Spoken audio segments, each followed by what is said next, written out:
भैया जो हनुमान जी का भगत होगा उसके जीवन में एक बात और रहेगी। पूछो कौन सी?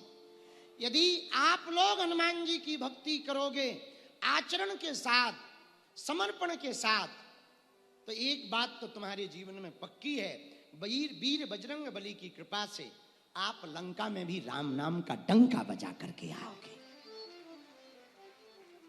हमारे पास भैया, हम सच कहें, हमारे पास उनकी कृपा के अलावा कुछ भी नहीं है। ना हम जानते हैं, ना हम मानते हैं, बस उनको जानते, उनको ही मानते हैं। उन्हीं की कृपा का प्रताप है। अभी जब कन्या विवाह हुआ 300 बेटियों का, ऐसी बेटियां जिनके माँ बाप नहीं, जिनके परिवार वाले नहीं, और भैया 300 बेटियों का कन्या विवाह में 15 लाख लोग सम्मिलित हुए आशीर्वाद देने के लिए। ये तो बात ठीक है 15 लाख लोगों की, पर बात सुनो, जो हनुमान जी की कृपा का प्रमाण है, छोटे से गांव गढ़ा में 8 देशों के राजदूत बेटियों को आशीर्वाद देने आए। 8 देशों के, ये बड़ी कृपा हनुमान। और पिछले साल राष्ट्रपति जी आई थी।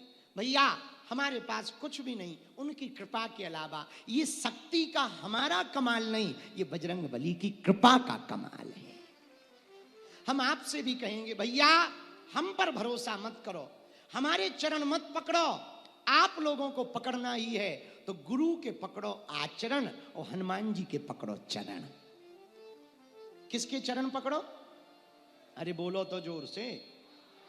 हनुमान जी के यदि आप चरण पकड़ोगे तो हम बहुत दावे के साथ कह सकते हैं हनुमान जी की कृपा से बनते हुए काम, बिगड़े हुए काम बन जाएंगे। हनुमान जी की कृपा से राम जी भी मिल जाएंगे, हनुमान जी की कृपा से दुख भी मिट जाएंगे, और रोग भी हो ना से रोग हरे सब पीरा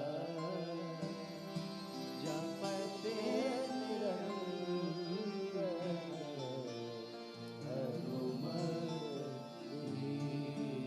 और यदि संकट में फंसे तो हनुमान जी की शरण लो। पूछो क्यों? पूछो, उसका भी उत्तर हनुमान चालीसा में। संकट ते हनुमान छुड़ावे, मन क्रम वचन ध्यान जो लावे।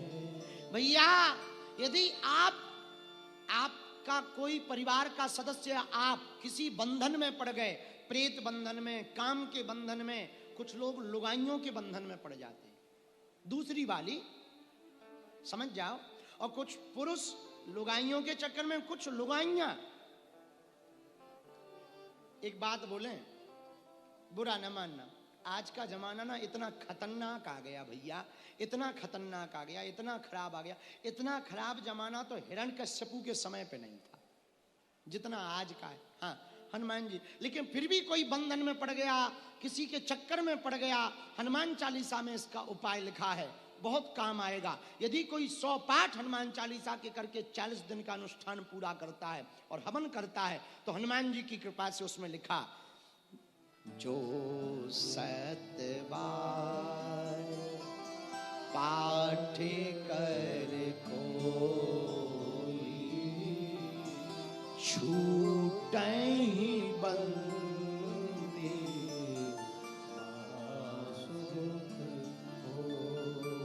उसमें लिखा, छूटहि बंदी महासुख। कोई भी बंधन हो हनुमान जी की कृपा उस पर हो जाएगी। ऐसे हनुमान जी की जो भक्ति करते उन्हीं को भगत कहा जाता। जहां जन्म, दूसरा जहां भी जन्म होगा भगत कहलाए। इसके आगे की चौपाई कौन सी है? जहां जन्म के बाद कौन सी चौपाई आगे आती है? इस पर चर्चा करेंगे। कौन सी? और देवता चित्त न धरई, हनुमत से सर्व सुख करई। और देवता चित्त इतना धरई हनुमत से सर्व सुख करई। और देवता ध्यान भी नहीं देते, पर एक हनुमान जी ऐसे हैं जो सब सुख दे देते। हनुमत से ही सर्व सुख करई। अच्छा, और देवता क्यों नहीं ध्यान देते?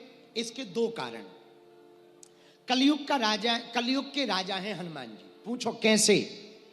जब राम जी अपने लोक जाने लगे तो हनुमान जी से कहा तुम भी चलो। हनुमान जी बोले प्रभु कहाँ? राम जी बोले हमारे धाम। तो हनुमान जी बोले वहां क्या मिलेगा? बोले हम मिलेंगे। तो हनुमान जी बोले आपकी कथा मिलेगी? राम जी बोले वहां हमारी कथा की क्या जरूरत, हम ही मिलेंगे। तो हनुमान जी बोले हमारा जाना कैंसल। क्यों? हम यहीं रहेंगे, कथा सुनेंगे।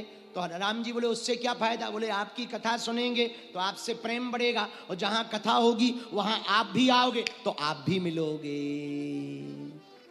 तो राम जी ने तिलक कर दिया। क्या? आज से तुम कलयुग के राजा हो। तो एक बात बताओ, पंजाब का मुख्यमंत्री, यूपी का मुख्यमंत्री मध्य प्रदेश आकर के कोई आदेश दे तो क्या लागू होगा? बोलिए, जोर से बोलिए।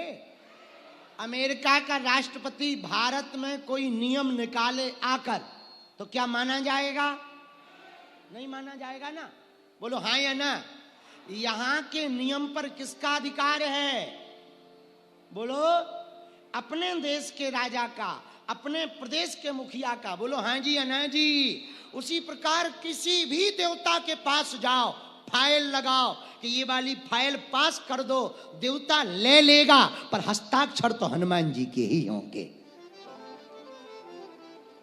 इसीलिए गोस्वामी जी ने लिखा और देवता चेतना हनुमत से सर्व सुख करई। सीताराम सीताराम सीताराम कई